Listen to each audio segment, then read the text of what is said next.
ओम शांति। आज प्यारे मीठे भगवान की मीठी मुरली मंथन की डेट है 5 नवंबर 2020। तो चलिए एक नज़र कल की वाणी पर डालते हैं। बाबा ने हमें क्या सिखाया था। बाबा ने कहा था कि तुम्हें याद की फांसी पर चढ़े रहना है, अर्थात इस शरीर से उपराम, इस विकारी स्वभाव संस्कार से लिप्त ये जो शरीर है उससे ऊपर, उस भान से ऊपर आत्मिक रूप में रहना है, याद में रहना है।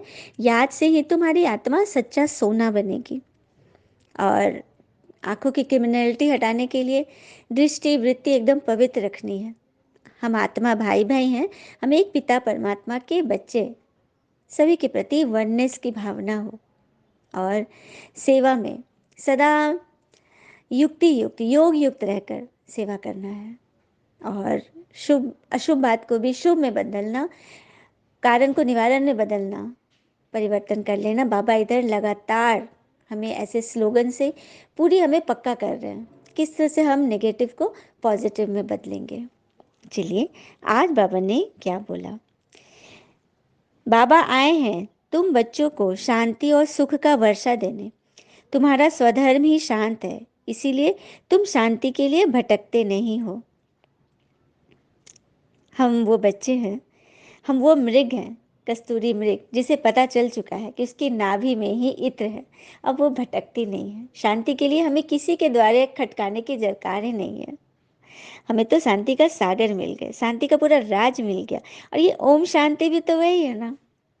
ओम शांति में ये तीनों शांति की पूरी पूरी अथॉरिटी आ जाती है। ओम माना मैं आत्मा शांति शांत स्वरूप हूँ, और मैं आत्मा शांति के सागर शिव पिता की संतान, और मैं आत्मा शांति धाम परम धाम की रहवासी। तो सारी शांति की चीज़ तो हमारे पास आ गई, तो हमें और भटकने की दरकार है क्या। हमारा स्वधर्म ही शांत है, आत्मा शांति से ही बनी है। शुरुआत उसकी उसी गुण से है। प्रेम सुख आनंद शक्ति ज्ञान पवित्रता सारा कुछ उसमें भरा पड़ा है ना। प्रश्न है, अभी तुम बच्चे 21 जन्मों के लिए अखूट खजाने में वजन करने योग्य बनते हो। क्यों? क्योंकि पिता जब नई सृष्टि रचते हैं तब तुम बच्चे उनके मददगार बनते हो, अपना सब कुछ उनके कार्य में सफल करते हो। इसीलिए बाबा उसके रिटर्न में 21 जन्मों के लिए हमें अखूट खजानों में ऐसा वजन करते जो कभी धन भी नहीं खूटता, दुख भी नहीं आता, अकाले मृत्यु भी नहीं होती। कहाँ की बात कर रहे बाबा? सतयुग की। उसी की तो पढ़ाई में पढ़ा रहे हैं। क्योंकि हम बच्चे जब संगम पर भगवान जब आते हैं, उनसे जब हम पढ़ते हैं, उनके मददगार बनते हैं, हाँ, उनकी सेवा को आगे बढ़ाते हैं, आत्माओं तक पहुंचाते हैं, सबको भगवान का परिचय देने में रात दिन लगे रहते हैं। तो इसके बदले भगवान हमें 21 जन्मों के लिए ऐसा खजाना देते जो कभी खूटेगा नहीं, कभी खत्म नहीं होगा, दुख नहीं आएगा, काले मृत्यु नहीं होगी, जो कि सतयुग की कहानी है। अमर लोक है ना वो। वहाँ तो बिल्कुल भी कोई दुख होगा नहीं। आज की मुरली का गीत है, मुझको सहारा देने वाले तेरा शुक्रिया। मुझको सहारा देने वाले ये दिल कहे तेरा शुक्रिया। मुझको सहारा देने वाले ये दिल कहे तेरा शुक्रिया।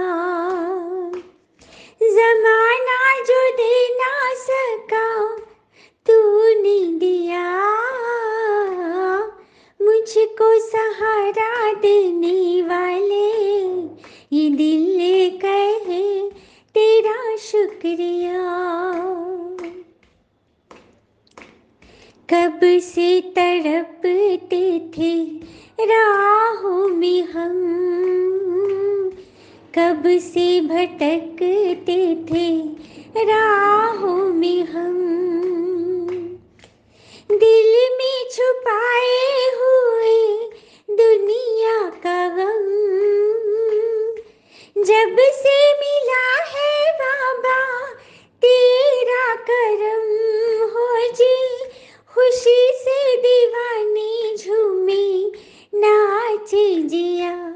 हो मुझको सहारा देने वाले ये दिल कहे तेरा शुक्रिया हो, तेरा शुक्रिया है, तेरा शुक्रिया। ओम शांति। कितना प्यारा मीठा गीत है ना, कि हमें सहारा देने वाले तो आ चुके हैं। हम बच्चे ही मास्टर सहारेदाता बनकर औरों को सहारा दे रहे हैं।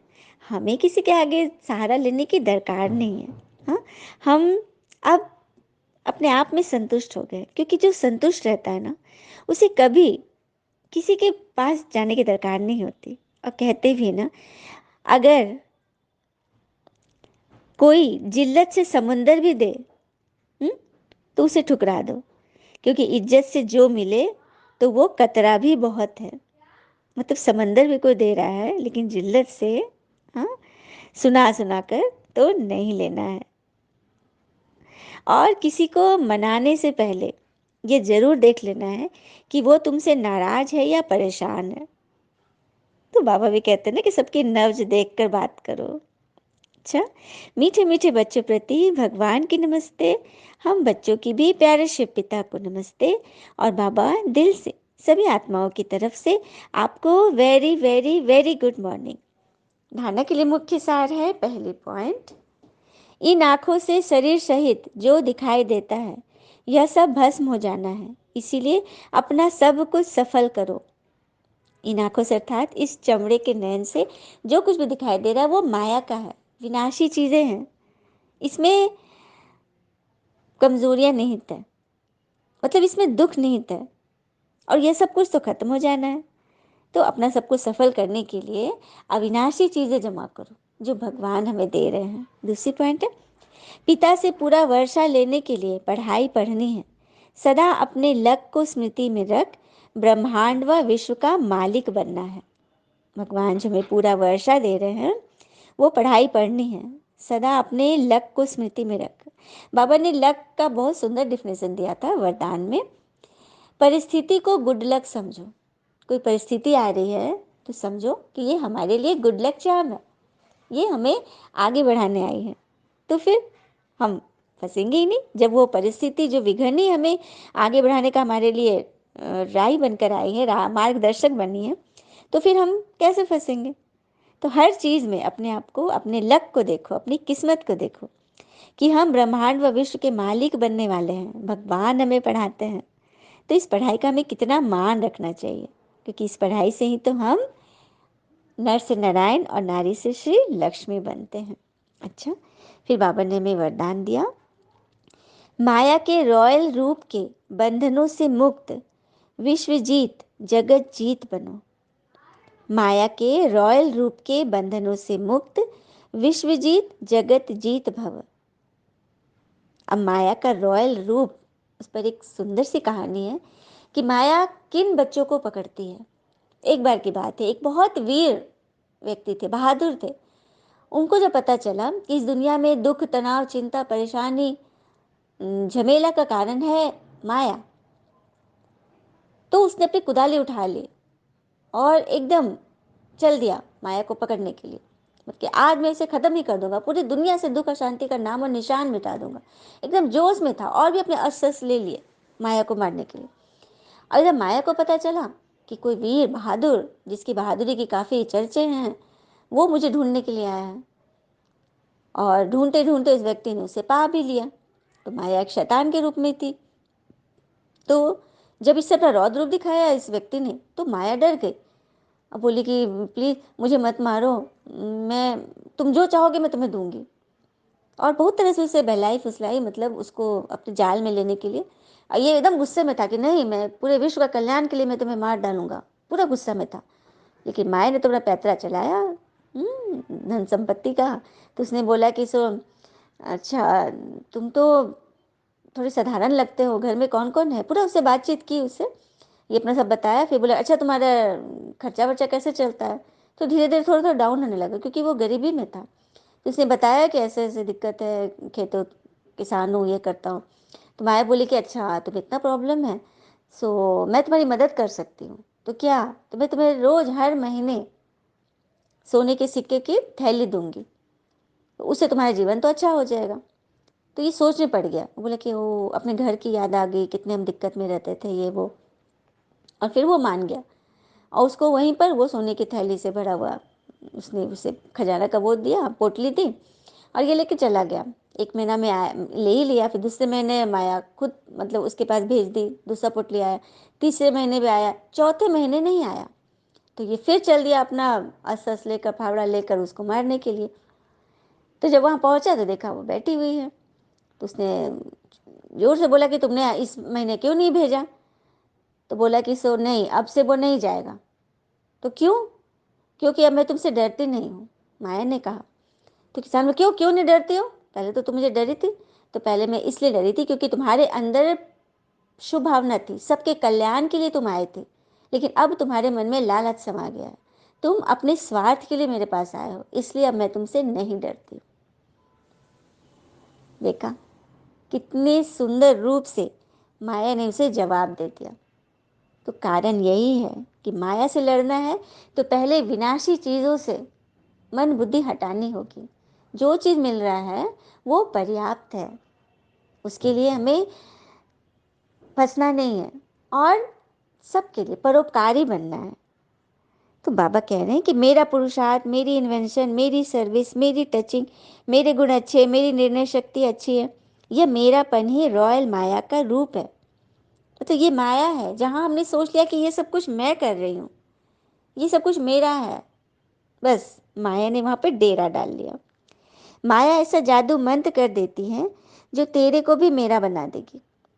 इसीलिए अब ऐसे अनेक बंधनों से मुक्त बन एक पिता के संबंध में आ जाओ, तो माया जीत बन जाएंगे। सुंदर बात है ना। इस अनेक प्रकार के तेरे मेरे को छोड़ो और एक भगवान में निश्चय करके सब कुछ तेरा, क्या लागे मेरा, इस संबंध में आ जाओ तो माया जीत बनेंगे। माया जीत ही प्रकृति जीत, विश्व जीत व जगत जीत बनते हैं।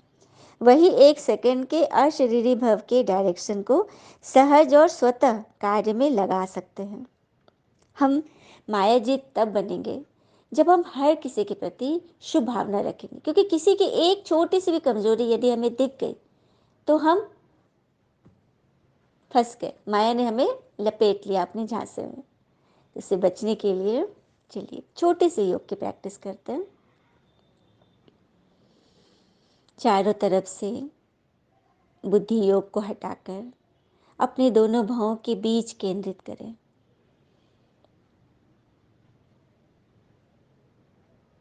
दोनों भ्रिकुटी के बीच मैं आत्मा विराजमान हूँ। मैं आत्मा मास्टर सर्वशक्तिवान निर्विघ्न आत्मा हूँ। मैं माया के रॉयल रूप को पहचान कर उससे किनारा करने वाले शक्तिशाली आत्मा हूँ। बाबा ने जो हमें समझाया कि हम माया जीत, प्रकृति जीत, जगत जीत आत्मा है। हम इस देहभान से ऊपर हैं। यह देह हमारी शक्ति है, ये देह हमारी सेविका है, और मैं आत्मा राजा हूँ।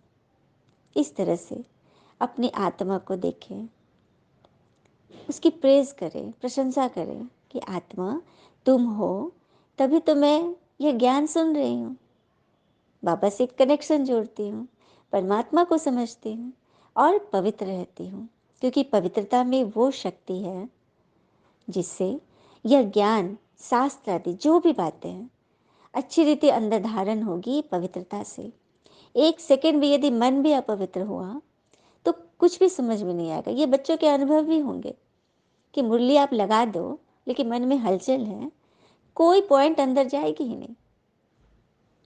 और सुबह के समय यदि और किसी समय भी करें तो काफ़ी सारे हलचल हो जाते हैं काम के, तो उस वक्त तो हम बिल्कुल उलझन में होंगे, तो अंदर कुछ भी नहीं जाएगा। और अंदर नहीं जाएगा तो फिर धारणा कैसे होगी, धारणा नहीं होगी तो फिर सेवा कैसे होगी, और सेवा नहीं होगी तो फिर मेवा कैसे मिलेगा, परमात्मा याद प्यार का मेवा, है ना। तो इस तरह से हम बाबा को याद करें, मन बुद्धि को क्लीन कर दें।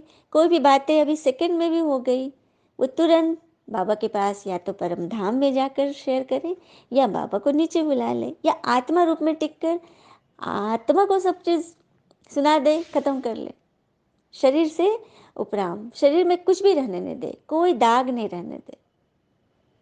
तो ये प्रैक्टिस हमें बहुत ऊपर ले जाएगी। ईश्वरीय डायरेक्शन में चलकर हम अपना सब कुछ सफल कर सकते हैं। स्लोगन: विश्व परिवर्तक वही है जो किसी के नेगेटिव को पॉजिटिव में बदल दे। हमें सिर्फ स्व परिवर्तक नहीं, विश्व परिवर्तक बनना है। तो विश्व परिवर्तक वो कहलाते हैं जो कैसी भी सिचुएशन हो, कैसी भी परिस्थिति हो, कितनी बड़ी से बड़ी नेगेटिविटी हो, उसे पॉजिटिव रूप से लेते हैं और ग्रहण करते व आत्माओं को सुनाते भी हैं, सबका कल्याण करते हैं। अच्छा, ओम शांति। शुक्र है मीठे बाबा, वो बाबा के प्यारे प्यारे बच्चे। थैंक यू बाबा। All is well always. ओम शांति।